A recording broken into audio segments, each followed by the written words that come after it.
নগদ লাভের আশায় একের পর এক অভিন্ন নদীতে পানির দখল নিচ্ছে প্রতিবেশী রাষ্ট্র ভারত।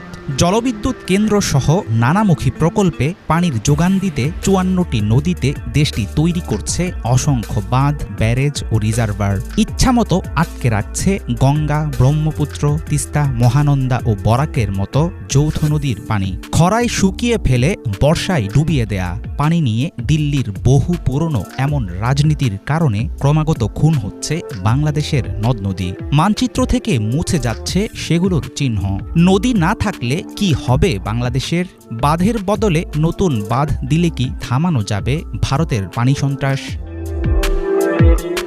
উজানে নদীর পানি আটকে রাখলে ভাটিতে ভরাট হয়ে যায় নদীর তলদেশ। বর্ষার বাড়তি পানি প্রবাহ সামলাতে পারে না গভীরতা হারানো মৃতপ্রায় নদী। ভারত ও বাংলাদেশের